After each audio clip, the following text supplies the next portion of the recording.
on. Well, everybody, we've got Coach Wallace here for you. Emily, why don't you go ahead and start us off? Hi, Coach. So, how will the absence of Ahmad and Jared affect the offense? I mean, each week's a new week. You gotta play with this guy. That's part of coaching. It's part of that's part of the grind of the season. I mean, you're gonna lose guys here, lose guys there. Then the next man's got to step up. It's always the next man up.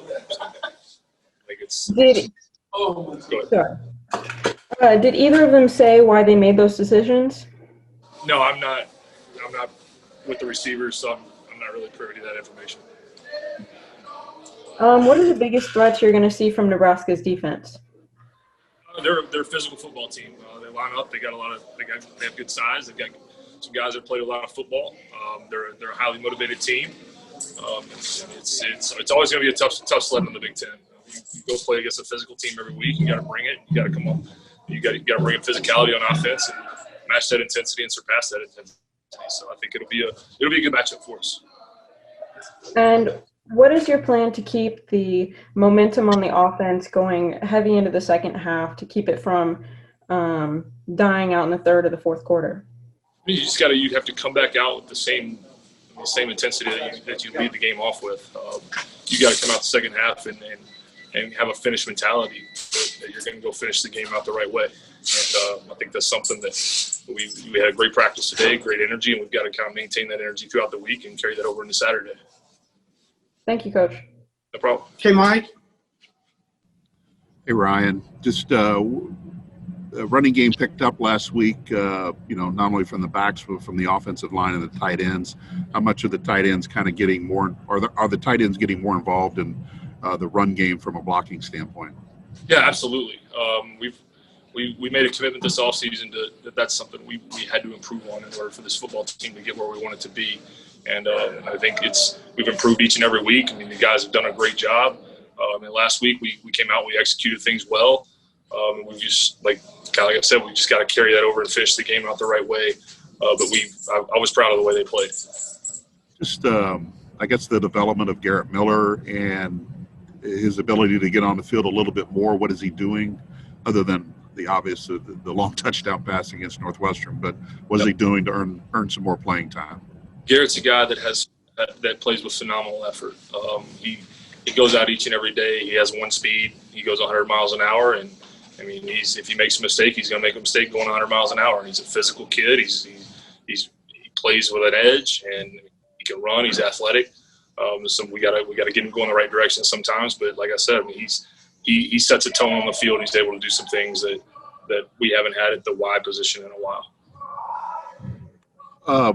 And just with the other tight ends, just kind of where they at in their stage of development. And I think we've seen mostly just Payne and Garrett right now, but are other guys close or? Oh yeah, absolutely. I mean, there's between. I mean, you got Kyle and Paul and Jack, and those guys are doing well. I mean, Jack's playing on special teams. Paul plays a little bit on special teams, but he's still developing at the position a little bit. But I like the way he's trending.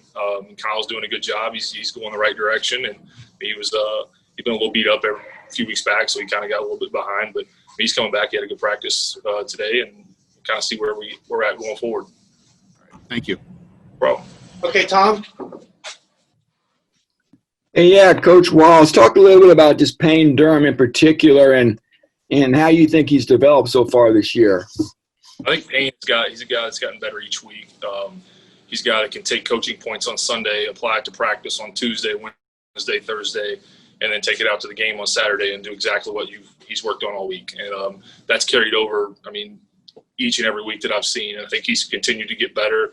And he cares. It matters to him. He plays his butt off. And it's been good to see him develop kind of just since he's been here. And you kind of see it's been an upward trend for him since he's been here. I'm proud of him. And did you guys have a special name for that two tight end set when Garrett's in there with Payne? You guys are on the goal line, sort of a power set.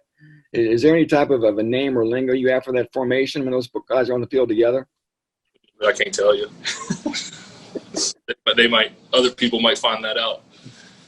But obviously, you've been pleased with both guys' ability to block, right? Yeah, absolutely. That's something going into this year. We knew that, and and everybody in the room kind of knew if you can't block, it's going to be hard to get on the field because we made a commitment to getting the run game better. When you've got guys outside like David and Rondell and Milton and some of those guys, I mean, you've got weapons, and sometimes you're going to get pressure, and you're going to have to protect, and you're going to have to block, and that's something we knew that we had to do, and I think everybody in that room made a commitment to getting better in that aspect of the game. Hey, just last quick question on that Minnesota game, the offensive PI call. What do you tell Payne, and what do you think of that call?